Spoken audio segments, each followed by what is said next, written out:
Good morning. আজি আমি ভাৰতৰ প্ৰশাসন ইণ্ডিয়ান এডমিনিষ্ট্ৰেশ্যনৰ মুখ্য সচিবালয় বা চেণ্ট্ৰেল কেন্দ্ৰীয় সচিবালয় চেণ্ট্ৰেল ছেক্ৰেটাৰিয়েট বিষয়ে কিছু কথা আলোচনা কৰিম। চ' চেণ্ট্ৰেল ছেক্ৰেটাৰিয়েট বা কেন্দ্ৰীয় সচিবালয় বুলি ক'লে আমি কিছুমান সেইটো এটা অফিচৰ মিনিষ্ট্ৰী যিটো থাকে আমাৰ ভাৰত চৰকাৰৰ, যিহেতু আমি জানো ভাৰত হ'ল এখন গণতান্ত্ৰিক দেশ, ইয়াত বিভিন্ন ধৰণৰ মন্ত্ৰালয় বা মিনিষ্ট্ৰী থাকে। চ' গোটেইবোৰ মিনিষ্ট্ৰী যিটো অফিচ, যিটো কেন্দ্ৰ কাৰ্যালয়, তাকে আমি চেণ্ট্ৰেল ছেক্ৰেটাৰিয়েট বুলি কওঁ বা কোৱা হয়।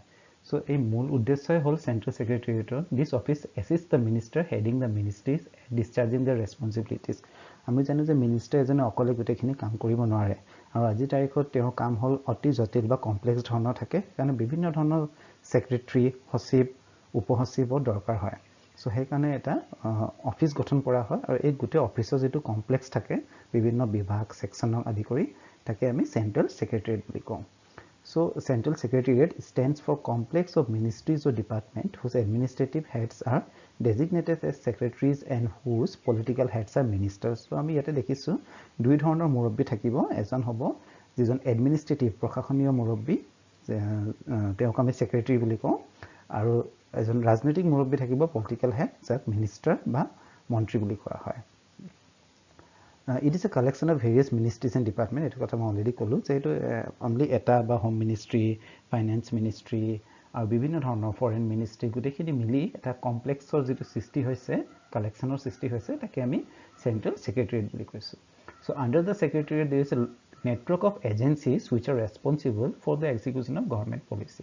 চ' এনেকুৱা নহয় যে ছেক্ৰেটাৰিয়েটে অকল ধৰি লওক আমাৰ দিল্লীত ভাৰত চৰকাৰ যিটো ছেক্ৰেটাৰিয়েট আছে চেণ্ট্ৰেল ছেক্ৰেটাৰিয়েট, চ' অকল ছেক্ৰেটাৰিয়েটে দিল্লীৰ পৰা কাম কৰা তেনেকুৱা একো নহয়। তেওঁ বিভিন্ন বিভাগীয় হওক বা ছেকশ্যনে হওক বিভাজন থাকে, বিভিন্ন স্তৰত ভাগ কৰা হৈছে, আৰু প্ৰতিখন ৰাজ্যতে তেওঁৰ কিছুমান অফিচো থাকিব। চ' তেনেকৈ তেওঁলোকে গোটেই এটা নেটৱৰ্কৰ সৃষ্টি কৰে, যাৰ জৰিয়তে দেশৰ প্ৰশাসন চলি থাকে। So it is a nodal agency for administering the union subjects and establishing coordination among various activities of the government. আমি জানো যে কেন্দ্ৰ চৰকাৰৰ যিখন তালিকা থাকে ইউনিয়ন লিষ্টৰ, যাৰ যিটো আইটেমৰ ওপৰত তেওঁলোকে আইন নিৰ্ধাৰণ কৰিব পাৰে, চ' গোটেইখিনিক লৈ কিনে তেওঁলোকে এই কাৰ্যসূচী নিজৰ কাম কৰা দেখা পায়। তাৰপিছত আমি যদি ইভালুৱেশ্যনৰ কথা কৰোঁ, মানে কি ধৰণে ইভলভ হৈছিলে চেণ্ট্ৰেল ছেক্ৰেটাৰিয়েট। চ' আমি জানো এইটো ব্ৰিটিছৰ দিনৰ পৰা হোৱা এটা বস্তু হয়। চ' ব্ৰিটিছৰ দিনৰ পৰা তেওঁলোকৰ প্ৰশাসনৰ যিটো প্ৰয়োজনীয়তা হৈছিলে, প্ৰয়োজনীয়তা সাপেক্ষে নিজৰ নিজৰ সময়ত, যিটো আগত ইষ্ট ইণ্ডিয়া কোম্পানী আছিলে, তাৰপিছত ব্ৰিটিছ পাৰ্লিয়ামেণ্টৰ অধীনত হ'ল ভাৰত দেশখন। চ' তেওঁলোকে নিজৰ প্ৰয়োজনীয়তা সাপেক্ষে ইয়াৰ অনুমোদন কৰিছিলে আৰু মডিফাই কৰিছিল। চ' 1943 কথা ইয়াত কোৱা আছে, গভৰ্ণৰ জেনেৰেল প্ৰথমবাৰৰ বাবে বেংগলৰ যিটো গভৰ্ণমেণ্ট আছিলে, যিহেতু বেংগলৰ পৰা ব্ৰিটিছে প্ৰশাসন আৰম্ভ কৰিছিলে, বিভাজন কৰা হ'ল 1843। আৰু প্ৰথম ভাগত ইয়াৰ 4টা ডিপাৰ্টমেণ্ট আছিলে, হোম, ফাইনেন্স, মিনিষ্ট্ৰী আৰু ফৰেন ইন দ্য চেণ্ট্ৰেল ছেক্ৰেটাৰিয়েট। আৰু 1859ত মানে 1858ৰ যিটো ট্ৰান্সফাৰ অফ পাৱাৰ হ'ল ইষ্ট ইণ্ডিয়া কোম্পানীৰ পৰা ব্ৰিটিছ পাৰ্লিয়ামেণ্টলৈ গ'ল। চ' পৰ্টফলিঅ' ছিষ্টেম ইণ্ট্ৰডিউচ কৰিছিলে লৰ্ড কানিঙে। পৰ্টফলিঅ' মানে যিটো বিভাগীয় এটা বিতৰণ কৰি দিয়া। আৰু 1905 মানে লৰ্ড কাৰ্জনৰ সময়ত বিভিন্ন ধৰণৰ ছেক্ৰেটাৰিয়েট ষ্টাফৰ সৃষ্টি কৰা হ'ল, মানে অলপ তেওঁলোকে চিজিল কৰাৰ ব্যৱস্থা এটা কৰিলে, যাতে বিভিন্ন বিভাগে নিজৰ নিজৰ কামখিনি ভালকৈ কৰিব পাৰে। আৰু 1947ত যিটো ভাৰতৰ স্বাধীনতাৰ পিছত এই ডিপাৰ্টমেণ্টক আমি জিঅ' মিনিষ্ট্ৰী নাম দিয়া হ'ল, বিভিন্ন মিনিষ্ট্ৰী হ'ল, আৰু মিনিষ্ট্ৰী গোটেইখিনি, আৰু এই সময়ত 18টা মিনিষ্ট্ৰী আছিলে, গোটেইখিনি লগ লাগি চেণ্ট্ৰেল ছেক্ৰেটাৰিয়েটৰ সৃষ্টি কৰিলে। আৰু ৰুল অফ বিজনেছ, কি ধৰণে ইয়াৰ কাম কাজ চলে, পৰ্টফলিঅ' ছিষ্টেম থাকে। মই অলপ আগত ক'লোৱেই যে বিভিন্ন মিনিষ্ট্ৰী থাকে, আমাৰ হোম মিনিষ্ট্ৰী এটা পৰ্টফলিঅ' হয়, ফাইনেন্স মিনিষ্টাৰ, ৰেলৱে মিনিষ্ট্ৰী। চ' বিভিন্ন ধৰণৰ এটা পৰ্টফলিঅ' সৃষ্টি কৰি এজন বা দুজন মানুহক ইয়াতে ইনচাৰ্জ দিয়া হয়। So' concept of ministry it comes from portfolio' system. So' ভাৰতৰ সংবিধানক বৈধতা, ইয়াত এটা সাংবিধানিক ভিত্তি আছে পৰ্টফলিঅ' ছিষ্টেমৰ। আৰ্টিকল 77 ছেকশ্যন 3 যদি আমি চাওঁ, প্ৰেচিডেণ্ট অফ ইণ্ডিয়াৰ যিটো অধিকাৰ দিয়া আছে ইয়াত, তেওঁ ভাৰত চৰকাৰৰ, কেন্দ্ৰ চৰকাৰৰ কাম কাজৰ কাৰণে, তেওঁ এছিষ্টেঞ্চৰ কাৰণে মেইনলি বিভিন্ন ধৰণৰ মিনিষ্ট্ৰী সৃষ্টি কৰি এল'কেট বা বিতৰণ কৰিব পাৰে। চ' বৰ্তমান যিটো আমাৰ মিনিষ্ট্ৰী আছে, it is run according to, it is govern by government of India allocation of business rules 1961। So' এইটো মনত ৰাখিলে হ'ল।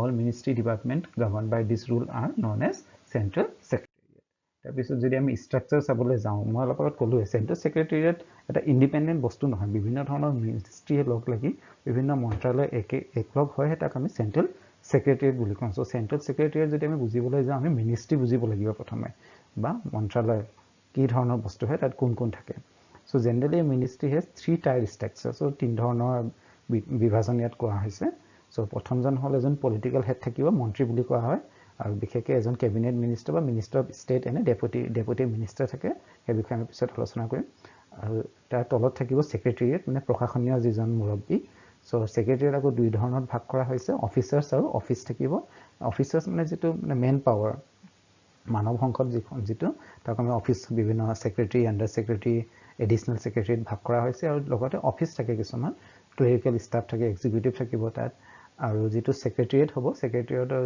হেডত মুৰব্বী এজন ছেক্ৰেটেৰী থাকে আৰু তেওঁ এজন চিভিল ছাৰ্ভেণ্ট হয় আৰু এক্সিকিউটিভ অৰ্গেনাইজেশ্যনো থাকিব তাৰ তলত it is under HOD head of the department বিভিন্ন বিভাগ থাকে যিহেতু এক্সিকিউটিভ অৰ্গেনাইজেশ্যন মানে প্ৰশাসনৰ যিবিলাকে ৰূপায়ণ কৰা হয় যেতিয়া আইন এখন বা আঁচনি হাতত লোৱা হয় চৰকাৰৰ ৰূপায়ণৰ কাৰণে এক্সিকিউটিভ অৰ্গেনাইজেশ্যনৰ প্ৰয়োজনীয়তা হয় পলিটিকেল এক্সিকিউটিভ বা মিনিষ্টাৰ আমাৰ ভাৰতবৰ্ষত 3 প্ৰকাৰৰ থাকে কেবিনেট মিনিষ্টাৰ এজন মুৰব্বী মিনিষ্টাৰ হয় যিটো কিছুমান ডাঙৰ ডিপাৰ্টমেণ্ট যেনেকুৱা home ministry finance ministry railway ministry এইটো বহুত ডাঙৰ বৃহত্তৰ বিভাগ তেওঁলোকৰ কাম কাজ অলপ জটিল হোৱাৰ কাৰণে এজন কেবিনেট মিনিষ্টাৰ নিযুক্তি দিয়া হয় তাৰ তলত থাকিব মিনিষ্টাৰ অফ ষ্টেট আৰু তাৰ তলত থাকে ডেপুটি মিনিষ্টাৰ আৰু কিছুমান ডেম'ক্ৰেচিত আমাৰ পাৰ্লিমেণ্টাৰী ছেক্ৰেটেৰিও দিয়া হয় যদিও ভাৰতবৰ্ষত ইমান পপুলাৰ নহয় তাৰপিছত আমি অৰ্গেনাইজেশ্যন চেণ্ট্ৰেল ছেক্ৰেটেৰিয়েট যিটো প্ৰশাসনিক দিশ বা প্ৰশাসনিক যদি আমি চাবলৈ যাওঁ বিভাজন তাতো বিভিন্ন ধৰণৰ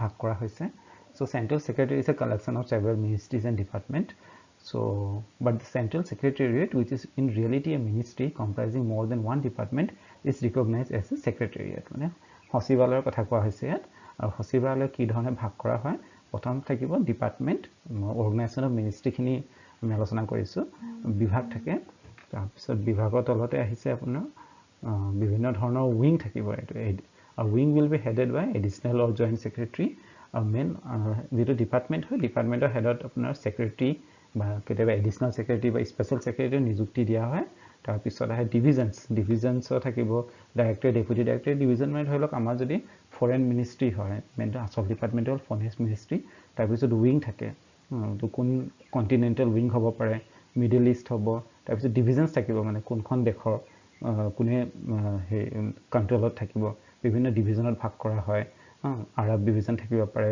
চাইনিজ ডিভিজন থাকিব পাৰে তাৰপিছত থাকিব ব্ৰাঞ্চেছ থাকিব বিভিন্ন ধৰণৰ আণ্ডাৰ ছেক্ৰেটেৰী তেওঁ মুৰব্বী হয় আৰু তাৰ তলতে থাকে ছেকশ্যন অফিচাৰ মেইনলি ক্লেৰিকেল কামখিনি তেওঁলোকে কৰে ফাংচনছ এণ্ড ডিউটিছৰ কথা অলপ কওঁ চ' বিভিন্ন তেওঁলোক কাম কাজ বহুত আমি দেখিছোঁ যিটো মানে সাম্প্ৰতিক সময়ত চৰকাৰৰ কাম বৃহৎভাৱে বৃদ্ধি পাইছে আৰু খুব জটিল হৈ পৰিছে এজন মিনিষ্টাৰে অকলে কৰাটো সম্ভৱেই নহয় সেইকাৰণে ছেক্ৰেটেৰিয়েটে তেওঁক সহায় কৰে so' all officials of secretariat perform the duties keeping in view the interest of the government of India আৰু এটা কথা মই উল্লেখ কৰি দিছোঁ যদিও অফিচিয়েলছ অফ দ্য ছেক্ৰেটেৰিয়েট মানে ছেক্ৰেটেৰিয়েটৰ যিসকল সচিব থাকে বা মুৰব্বীহঁত থাকে তেওঁলোকে এজন ডিপাৰ্টমেণ্ট এল'কেট কৰি দিয়া হয় কিন্তু তেওঁলোকে গোটেইখিনি কাম ভাৰত চৰকাৰৰ কাৰণে কৰে এনেকুৱা নহয় যে ফৰেন মিনিষ্ট্ৰী অকল ফৰেন মিনিষ্ট্ৰীয়ে চাবলগীয়া হয় তেনেকুৱা নহয় কিছুমান তেওঁলোক কোঅৰ্ডিনেট কৰিব লাগে গোটেই কামখিনি চ' মই অলপ আগত ক'লোৱে secretary is the administrative head of the ministry or the department so' আমি জানো ভাৰত চৰকাৰৰ কিছুমান চিফ ছেক্ৰেটেৰী থাকে আণ্ডাৰ ছেক্ৰেটেৰী থাকিব তেওঁ এডিচনেল ছেক্ৰেটেৰী থাকে so' he is appointed by department of personnel and training so' এখন আমাৰ ভাৰত চৰকাৰৰ যিটো এটা ডিপাৰ্টমেণ্ট আছে department of personnel and training তেওঁৰ দ্বাৰা নিযুক্তি দিয়া হয় লগতে থাকে কেবিনেট ছেক্ৰেটেৰীৰ দ্বাৰাও নিযুক্তি দিয়ে আৰু PMO যিটো অফিচ প্ৰাইম মিনিষ্টাৰ অফিচ চ' তেওঁলোকে বহুত এজন দক্ষ মানুহকে নিযুক্তি দিয়া হয় এইটো পষ্টত so' he is also' the chief minister to the state to the minister on all aspects of policy and administrative affairs মই ক'লোঁ যিহেতু এটা কমপ্লেক্স প্ৰক্ৰিয়া হয় প্ৰশাসন তেওঁ গোটেই চিফ এডভাইজৰী কামখিনি তেওঁ মিনিষ্টাৰক এডভাইচ দি থাকিব লাগে ৰিপ্ৰেজেণ্টছ his R ministry department all parliamentary affairs committee আমি জানো যে পাৰ্লিমেণ্টাৰী বিভিন্ন ধৰণৰ কমিটি বা সমিতি কিছুমান গঠন কৰি দিয়া হৈছে যাতে সুচাৰুৰূপে দেশৰ প্ৰশাসন চলে চ' এই সচিবজনে তেওঁৰ ডিপাৰ্টমেণ্টক প্ৰতিনিধিত্ব কৰিব লগা হয় এনেকুৱা যেতিয়াও পাৰ্লিমেণ্টত মিটিং বহে আৰু তেওঁ আণ্ডাৰত থাকে additional secretary, joint secretary, deputy বা ডাইৰেক্টৰ, আণ্ডাৰ ছেক্ৰেটাৰী। গোটেইখিনি ইয়াত আমি আলোচনা কৰিছোঁ। আৰু এই মিনিষ্ট্ৰী বা ডিপাৰ্টমেণ্টৰ ফাংচন কিছুমান ইয়াত কৰিছোঁ। আমি জানো, মই ক'লোৱেই গোটেইখিনি ফাংচন, যদিও মিনিষ্টাৰ হেড পলিটিকেল হেড হিচাপে থাকে, তেওঁৰ আণ্ডাৰত কিন্তু ছেক্ৰেটাৰীহে গোটেইখিনি কাম কৰিব লগা হয়। যিমান ছেক্ৰেটাৰিয়েল বা অফিচিয়েল ৱৰ্ক থাকে, অফিচিয়েল কামখিনি ছেক্ৰেটাৰিয়েট হয়। Secretariat assists the ministers in the formulation of governmental policies. So ইয়াত দিয়া আছে কাম কাজৰ কথা, making and modifying policies from time to time. আমি জানো চৰকাৰৰ সলনি হয়, আঁচনিও সলনি হয়, টাইম টু টাইম আপডেট হ'ব লাগে। চ' তেনেকুৱা ধৰণৰ গোটেইখিনি একচুৱেলি ছেক্ৰেটাৰিয়েট কাম হয়। ড্ৰাফটিং অফ বিলছ, আমি জানো বিলৰ প্ৰক্ৰিয়া বিলৰ প্ৰক্ৰিয়াখিনি আমি আগৰ ছেমিষ্টাৰতে আলোচনা কৰিছোঁ। চ' এই বিল একচুৱেলি যদিও মিনিষ্টাৰে সদনৰ মজিয়াত বিল উত্থাপন কৰে, কিন্তু বিলৰ যিটো প্ৰচেছিং, গোটেই বনোৱা প্ৰক্ৰিয়া ছেক্ৰেটাৰিয়েট বা ছেক্ৰেটাৰীহে কৰে।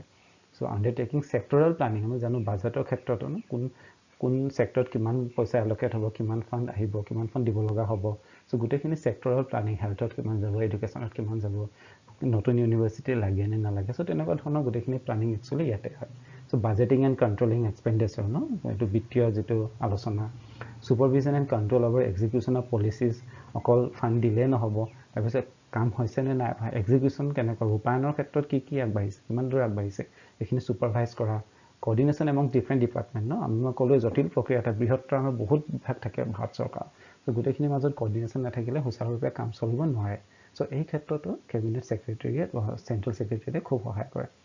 So' initiating measures to develop greater organisational competition. So' বিভিন্ন ধৰণৰ কি ধৰণে আমাৰ তেওঁলোকৰ দক্ষতা বৃদ্ধি পাব, চ' এই বিষয়ে তেওঁলোকে আলোচনা কৰি থাকে বা ৱৰ্কশ্বপ বা ট্ৰেইনিং চলাই থাকে। চ' তেওঁলোকৰ নিযুক্তি ইয়াত কথা কোৱা হৈছে যে তেনেকুৱা, যদিও তেওঁলোক চিভিল ছাৰ্ভেণ্ট হয়, তেওঁলোকৰ নিযুক্তি দিয়া হয় চেণ্ট্ৰেল ছেক্ৰেটাৰিয়েট ছাৰ্ভিচৰ দ্বাৰা। It is a backbone of administrative work. CSS is the administrative civil service under Group A and Group B of Executive Branch of Government of India.